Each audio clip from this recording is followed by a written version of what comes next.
नमस्कार दोस्तों, क्या कह रही ज़िंदगी में आप सभी का स्वागत है। आज मैं लाइब्रेरी में एक ऐसी पुस्तक लेके आने वाली हूँ क्योंकि हमें मालूम है कि 11 मई 1912 को मंटो साहब का जन्मदिन पड़ता है। तो एक उनके दोस्तों ने, जिसमें ज़ाहिद खान साहब हैं, जिन्होंने इस पुस्तक को, मंटो साहब को तैयार किया है। इसमें सारे वो दस्तावेज़ हैं जिसमें उनके दोस्तों ने उनके बारे में अपनी राय रखी है और ये किताब बेहद रोचक है। चलिए पहले ये किताब जो है वो 2026 का प्रथम संस्करण है। इसको ट्रांसलेटेड और एडिटेड किया है ज़ाहिद खान साहब ने। और तो चलिए पहले हम बकलम मंटो साहब क्या कहते हैं, उन्होंने क्या कहा था, क्योंकि ये इन्होंने जो है अलग अलग पत्रिकाओं और इन सब चीज़ों से इन चीज़ों का संकलन किया है। तो मंटो साहब कहते हैं कि ज़माने के जिस दौर से हम इस वक्त गुज़र रहे हैं, अगर आप उससे नावाकिफ़ हैं तो इसका मतलब ये है कि ये ज़माना नाकाबिले बर्दाश्त है, यानी असहनीय है।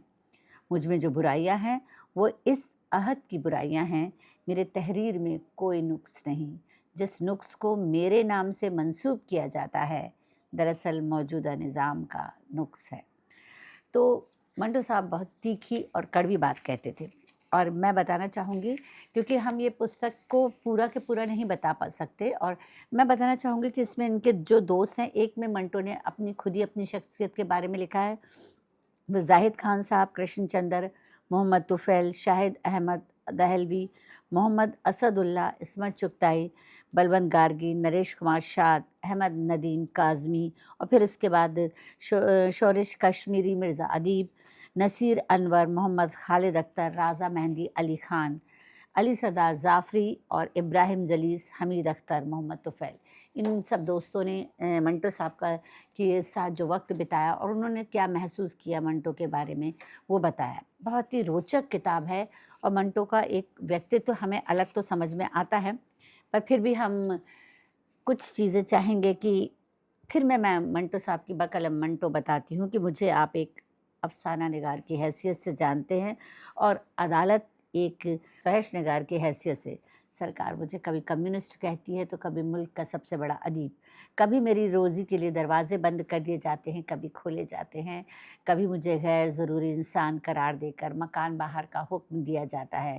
मैं पहले भी सोचता था, अब भी सोचता हूँ कि मैं क्या हूँ, और इस मुल्क में जिसे दुनिया की सबसे बड़ी इस्लामी सल्तनत कहा जाता है, मेरा क्या मुकाम है, मेरा क्या मसरफ़ है।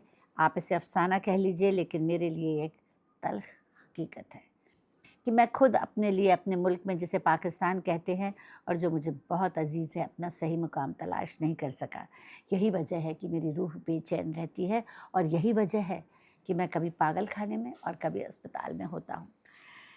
तो ये बकलम मंटो साहब थे। और हमारे ज़ाहिद साहब कहते हैं कि सादत हसन मंटो हिंद महाद्वीप के अजीम और शोहरत याफ्ता अफ़साना निगार हैं।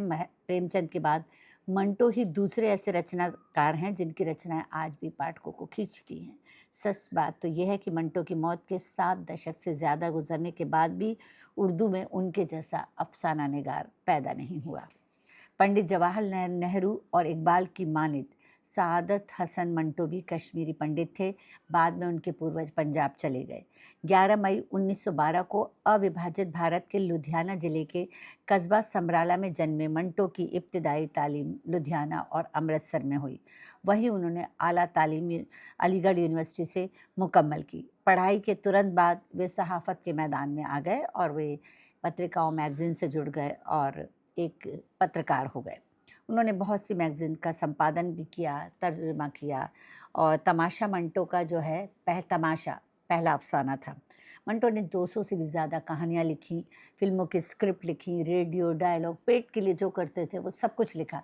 वो एक ऐसे लेखक थे जिससे उन्हें विषय कह दिया जाता था, इस पे लिखो, और तुरंत बैठ के लिख देते थे। कभी-कभी रेडियो स्टेशन या दूरदर्शन का तो ज़माना नहीं था, रेडियो स्टेशन में अचानक से कोई सब्जेक्ट आता था और कोई नहीं होता तो मंटो को बुला लिया जाता था, आप इस पे बोलिए। और उनका इस तरीक़े का चैलेंज लोगों ने देखा भी। उनको ऐसे चैलेंज किया जाता था, अच्छा इस पे लिख के बताओ, वो 2 मिनट में लिख देते थे। उन्होंने काफ़ी ड्रामा भी लिखे, और वो एक ऐसे लेखक थे जो अपने साथ छोटा-सा अपना टाइपराइटर लेकर चलते थे और उसमें तुरंत टाइप करते थे। सबसे बेहतरीन कहानी उनकी टोबा टेक सिंह मानी जाती है, और बू और खोल दो, ये सब बहुत टचिंग कहानियाँ, इतना दर्द आखिर मंटो लाते कहाँ से थे। जाफरी अपनी भूमिका में लिखते हैं कि मंटो ने समाज की गंदगी को देखा, वह इंसानों से मोहब्बत करता है, उसमें समाजी और सियासी मजालिम के खिलाफ एहतिजाज करने की कुव्वत है। मंटो पर अपनी कहानियों में अश्लीलता बरतने और नग्नता चित्रण के भी इल्ज़ाम लगे। उनके अफसानों काली सलवार, बू, ठंडा गोश्त, ऊपर नीचे और दरमियान और धुआं के खिलाफ भारत और पाकिस्तान में मुकदमे भी चले। बात अलग है कि इसके बाद वे इन सारे इल्ज़ामों से बरी भी हुए।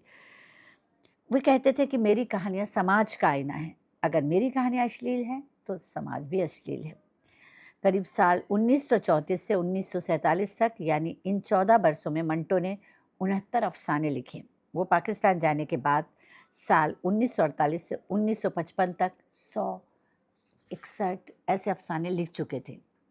आतिशबारे, मंटो के अफसाने, धुआं, ये सब जानकारियाँ आप लोगों को हैं। बंटवारे के दौरान इंसान किस कदर वहशी हो गया था, इसका बयान उन्होंने अपने छोटे 32 अफसानों में दिया है। मंटो अदब से फिर फिल्म की तरफ भी गए, क्योंकि सही बात है कि उन्हें पैसा चाहिए था, गरीबी उनके पास भटकती थी।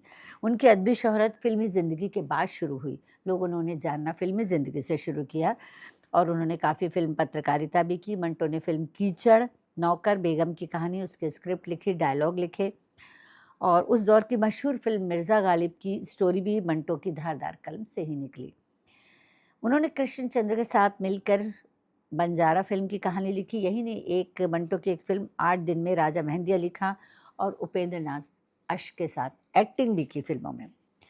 अमेरिकी राष्ट्रपति के नाम हमेशा जो है मंटो अपना ख़त लिखते थे और उन्हें राष्ट्रपति को चाचा सैम के नाम से संबोधित करते थे। मंटो ने अपना दर्द कुछ ऐसा बयां किया चाचा सैम से कि मेरा मुल्क कटकर आज़ाद हुआ, उसी तरह मैं भी कटकर आज़ाद हुआ। और चाचा जान, यह तो आप जैसे हमादान आलिम से छिपी हुई नहीं होनी चाहिए कि जिस परिंदे को पर काट कर आज़ाद किया जाएगा उसकी आज़ादी कैसी होगी। फिर मंटो ने सारे पत्र जो हैं, करीब पहला खत दिसंबर 1981 में लिखा था और आखिरी खत अप्रैल 1954 में लिखा गया। 3 साल के अरसे में कुल जमा 9 खत उन्होंने लिखे और पाकिस्तान का संकीर्ण वातावरण, अमेरिका की पूंजीवादी स्वच्छंदता, पाकिस्तान की बदहाली और अमेरिका का दोगलापन, ये सारी चीज़ें उसमें आई। मैंने अहमद काज़मी साहब कहते हैं कि मैंने एक बार पूछा था, वो बहुत सारी पेंसिलें रखते थे, इतनी पेंसिलें क्यों? तो वो कहते हैं कि लिखते जब पेंसिल की नोक मोटी हो जाती है तो उसे तराशने में वक्त बर्बाद होता है और विचारों की श्रृंखला टूट जाती है। सो घिसी हुई पेंसिल एक तरफ रखकर मैं दूसरी उठा लेता हूँ। बलवंत गार्गी साहब कहते हैं, मंटो का कोई जवाब नहीं। मंटो हिंदुस्तानी अदब की ऊंची मीनार था। मुझे उस वक्त भी इस बात का एहसास था कि मंटो एक अनोखा अदीब करिश्मा है। मैं जानता हूँ कुछ साल बाद लोग पूछेंगे मंटो कैसा था, देखने में कैसा लगता था, कैसे कैफ़े में बैठता था, कहाँ रहता था, किस किस्म का पेन इस्तेमाल करता था। मंटो में से काम करने मिलने के लिए उन्होंने, बलवंत गार्गी साहब ने काफ़ी मशक्क़त की, उनके बारे में पूरी जानकारी इकट्ठा की। तो एक बार उन्होंने ऐलान किया कि मुझे कुछ भी बोला जाए मैं उस विषय पर ड्रामा लिख दूंगा और इस शर्त पर 2 दर्जन बियर की बोतल। शराब के बहुत शौकीन थे और शराब भी उनको पी गई। एक दोस्त ने कहा कबूतरी, इस पर ड्रामा लिखो। उन्होंने कबूतरी पर तो ऐसा ड्रामा लिखा जो कि बहुत चर्चित हुआ। उनकी आवाज़ बारीक और गर्म थी, जिसमें उनकी शख्सियत की पूरी शिद्दत शामिल थी। ये आवाज़ न लीडरों जैसी थी, न दरवेशों जैसी, बल्कि उसमें बेताबी का डर था। वो मेरे साथ पंजाबी में बात कर रहा था। शाम को मैं मिलने गया। वो फिरोज़पुर रोड के इलाके में किसी रिश्तेदार की कोठी में ठहरा हुआ था। नौकर ने कहा मैं ड्राइंग रूम में बैठूं और फिर उसके बाद वो बाहर निकला और उन्होंने एक कहानी राज भैया और फिर मेरा नाम है राधा है के नाम से कर दी थी। मंटो के पास, वो कहते हैं कि कलम नहीं, तेज़ छुरी थी जिससे वो समाज की नाड़ियों में से गंदा खून निकालता था। वो हकीम नहीं, सर्जन था। उसकी तेज़ निगाहें समाज को देखने के लिए डबल लेंस का काम करती थी। उसके बयान में रस था। मोहम्मद तुफ़ैल ने मंटो का वफ़ातिया लिखा है, यानी आत्मतर्पण लिखा है। बड़े भाई मोहम्मद तुफ़ैल नुकुश लाहौर के एडिटर थे। अस्सलाम वालेकुम व रहमतुल्लाह, ये उन्होंने लिखा था जो कि 3.5 महीने हो गए मुझे यहाँ आए हुए। उस वक्त लिख रहे हैं कि मैं हर वक्त यही दुआ करता हूँ कि ये मेरी ज़िंदगी तमाम समकालीन अफसाना निगारों को जल्दी नसीब हो, इसलिए कि वहाँ रहकर मैंने जैसी उनकी ज़िंदगी बसर होते देखी थी वो तो मुझसे भी बदतर थी। जब मुझी को वहाँ से आना पड़ा तो जाने वो वहाँ क्यों टिके हुए हैं। आपके तमाम लिखने वालों से ताल्लुकात हैं जो लाहौर में मौजूद हैं उनको ज़ुबानी कह दें कि जो लाहौर से बाहर है उन्हें बज़रिए ख़त सूचित कर दें, वो सब के सब बीवी बच्चों समेत मेरे पास आ जाएं। ज़माने ने ना मेरी कद्र की और ना ही दूसरे अदीबों का तुम्हें इल्म है। अगर हम लोग तुम्हारे यहाँ ना होते, सिवाय इल्म, अदब और आर्ट के सब कुछ होता। यहाँ जो भी पहुँच गया मज़े से। अब ये नहीं मालूम कि कौन कहाँ पहुँच गया और किस बारे में बात कर रहे हैं, पर हम सब जानते हैं ये किस बारे में बात हो रही है। वो कहते हैं कि मैं सारी उम्र साहित्यिक लेखन के सिलसिले में अपने समकालीनों से शर्मिंदा नहीं हुआ था, इसलिए भी कि मेरे मुकाबले का है ही कौन। लेकिन यहाँ आया तो गालिब ने बड़ा परेशान किया, बड़ा फप्तीबाज है। यानी वो गालिब को अपने लेवल से रखते थे और इस चीज़ को मानते थे कि वो हमारा है। अब उनके दोस्तों में सबसे ज़्यादा जो अहम माने जाते हैं वो इस्मत चुगताई का ज़िक्र आता है।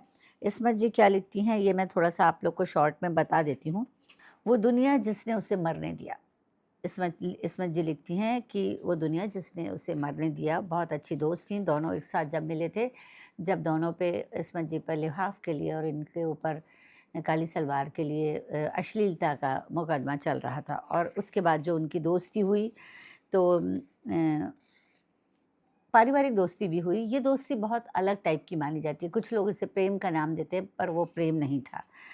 और एक दिन उन्होंने मंटो सबूत देता है कि वह नशे में नहीं और इसी वक्त पीना छोड़ सकता है। इस तरीके की शर्तें लगाता था जो कभी भी इस्मत जी का कहना है जो कभी भी पूरी नहीं होती थी और दोनों की बहुत लड़ाइयाँ भी होती थी।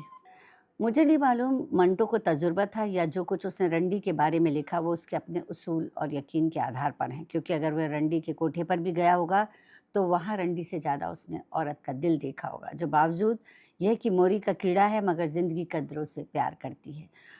अच्छे और बुरे को नापने के जो पैमाने आमतौर पर बना दिए गए हैं वो उन्हें तोड़ फोड़ कर अपनी बनाई तौल से इसका अंदाज़ा लगाता था। खुशियाँ जैसे ढीठ और निकम्मे इंसान की सम्मान की भावना भी भड़का सकता है। मोहम्मद तुफ़ैल साहब कहते हैं कि मंटो साहब 100 खूबियों की एक खूबी ये है कि वो मौजूद हों तो दूसरा लाख कोशिश करे वो किसी को बोलने नहीं देते। मैं ऐसे मौक़ों पर खामोश रहता हूँ या सिर्फ मुस्कुरा दिया करता हूँ, इसलिए कि उस वक्त इन बातों का कोई सिर पैर नहीं होता और उस वक्त मंटो की बजाय शराब बोल रही होती। कभी कभी जब मंटो और शराब मिलकर बोलते हैं तो उस वक्त मंटो पर भी प्यार आता है और उसकी बातों पर भी, लेकिन ऐसे मौके ज़रा कम ही आते हैं। अमूमन वो पी कर बेहुदा बातें ही करता है। वो इन्हीं बातों की बदौलत 2 बार पागल खाने जा चुके हैं। पहली बार मर्तबा मंटो साहब राजी खुशी गए थे, दूसरी बार उन्हें ज़बरदस्ती घर वालों ने भेजा। उनकी दोबारा वापसी पर मैंने पूछा कि मंटो साहब आप किस खुशी में मेंटल हॉस्पिटल जाते हैं और आते हैं? कहने लगे पहली मर्तबा तो खुद बड़े चाव से गया था कि वहाँ जाकर ज़रा शराब छोड़ाऊँ। सुना था कि वहाँ इस अंदाज से इलाज किया जाता है कि आदमी आसानी से शराब छोड़ देता है, लेकिन वहाँ जाकर जो तबीयत साफ़ हुई वो बयान नहीं कर सकता। दूसरी मर्तबा घर वालों ने भिजवाया, हालांकि मैंने उनसे बड़ी विनती की पर किसी ने मेरी नहीं सुनी।